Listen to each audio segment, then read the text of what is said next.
Sure, there's a number of factors to it. The incident occurred on December 5th.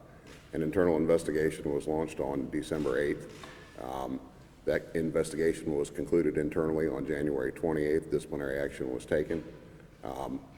And as things continue to unfold, we got to a point Sunday where I lost faith in his ability to continue to serve the community to the standards that we expect it to be to. The bottom line is we're a small community. We're 2,600 people. We know just about everybody here. That's why we have good relationships within our community itself, is our ability to interact with people. And that was destroyed by the social media posting, the media coverage of it. There was no way in my mind that he could ever engage in this community in an effective manner beyond that day. Had you seen the video prior to Sunday or this weekend? Yes, sir. We conducted an internal investigation that began, and I have viewed the video multiple times. So you knew for, I guess, months since the investigation ended about what was on the video. A lot of people might say, you knew then. Why didn't you act then? We did act then. As I stated earlier, we concluded our internal investigation on January 28th. We took disciplinary action at that point. As this thing kind of gathered legs and became viral, I personally felt that there was no way he could effectively serve our community anymore at that point. So, Chief, if I'm hearing you correctly, two questions on that. What disciplinary action was taken originally? And it kind of sounds like, had the video never gotten out, that you would have still had confidence that he could serve the public even after, I can't get into the disciplinary matters. That's a personnel issue. What I can tell you is that the video was released to Mr. Nazario's attorney in mid-December. There's been no attempt to hide this or keep this from anybody. They've had possession of it for well over 4 months. In my police career, I've never seen agencies conduct investigations and post the results of those investigations for the public, or the results of internal matters that they review. And so that would have been outside the scope of our normal policy and operating procedure. But that's not necessarily what I'm asking. But I appreciate you saying that. What I'm asking is, it appears the issue that led to his firing was not what you saw in the video that sparked the outrage. It was the outrage in the video itself. And you say you lost confidence after that. So I'm just trying to gauge to make sure I'm hearing that correctly. It wasn't the conduct that got him fired. It was the video that got him fired. As a result of all those things, I've lost my confidence in him to be able to effectively engage this community. As officer here, has he done anything since December? Can you take that down? I can't hear you, sir. Has officer here done anything since that December 5th incident that would make you question his ability to effectively police this area before you made your decision now and after, again, that incident with the lieutenant? No, sir, nothing specific. Do you believe that the actions alone only required disciplinary action? Do you believe that those actions were grounds of termination even if this video never came to light publicly? Can you rephrase it for me? Were the actions seen by Officer Gutierrez in the video grounds for termination on their own, or was it only because the public would not be able to trust him? I believe it's let me preface that with this. When I watched the video, there were some things in that video where we missed some serious opportunities. There were things that had led up to that traffic stop. There were certain actions that Mr. Nazario took that raised red flags for those officers based on their training, that they may be dealing with something beyond an ordinary run-of-the-mill traffic stop. Those officers initially reacted relatively well, in my opinion. And as the event unfolded, there were some moments there where the use of force continuum, escalation of force, de-escalation of force, they actually were doing it. They came out with their firearms. Officer Gutierrez transferred to his taser, then eventually to his pepper spray, and they went hands-on. So that's coming down the use of force continuum. What they missed, though, was the opportunities to verbally de-escalate that situation, to engage Mr. Nazario in a positive manner and use language to gain compliance from him. The term ride the lightning. Now, I take that based on my police career as a reference to an electronic control weapon or a taser. That's not how it's done.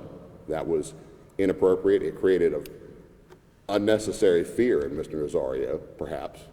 And that was, those kind of comments, they don't serve any purpose. They don't serve any purpose to de-escalate that situation. They don't serve any purpose to build a matter of trust between the officer and the suspect that they're engaged with. And furthermore, those kind of comments just continue to erode an already very rocky relationship that the police have with the public in this time. I was speaking with a pastor here at a church yesterday, and what we talked about was, you know, we can't fix what's going on in this nation. We can't fix what's going on in the Commonwealth, but we can sure get to work on what's going on here in Windsor. And we missed some opportunities. And when he told him, he said he was afraid. He said, you should be. And that was inexcusable. That upset me. It made me mad. Because there, yet again, is another opportunity to de-escalate that thing from a verbal standpoint and change the outcome of that incident. Excuse me. It could have not gotten to the point that OC spray was deployed. They missed those opportunities. And it's bad. It doesn't help us. It doesn't help the community. It doesn't have any place in law enforcement. And those kind of things are just intolerable. I mean, yes, it upset me. And it's upset the members of the police department. It's upset the members of the community. It's now upsetting, you know, at this point, the nation and the world. I haven't spoken to y'all as of yet, but what I will tell you is I'm not tone deaf. I listen well to what I'm hearing. I've received input from different groups. You know, we've been inundated with phone calls, emails for the last 5 days. The amount of it is just absolutely unbelievable. And I'm listening to what folks are saying. I understand their concerns. I understand some of the things that they feel. And we're going to work to fix it. That's all we can do at this point. That incident is out there. It's over. It's done. We can't take it back. We can't fix it. But what we have is an opportunity to build, to grow, to improve, to teach our officers, to get some more input from our community. I've been in touch with the Virginia Associations of Chiefs of Police. I've been working there closely with them to line up some training to come in and work with our officers to make sure that we're delivering what is an acceptable and expected level of service to our community. That's a standard that we've held for a very long time. This incident is not a daily, weekly, monthly, yearly occurrence in this town. It's a one-off incident, and unfortunately, it is what it is. And we've got to do better. We've got to work harder. We're looking at some implicit bias training that we're going to get going, some de-escalation strategies, and again, de-escalation is more than just where the officer utilizes force. It's the ability to see that bigger picture, to make a connection with an individual that they're engaged with, and get a positive outcome to it. We're going to talk about a little bit of dynamics of citizen encounters. We're going to get some training that's based on that. At the end of the day, each and every one of these incidents that we have, or each and every call that we go to, it's an encounter. It's a citizen, it's an officer, it's an opportunity to build a relationship. I will tell you that the officers exercise their discretion in not charging Mr. Nazario. We have run this police department for a long time on what we consider to be an end game philosophy.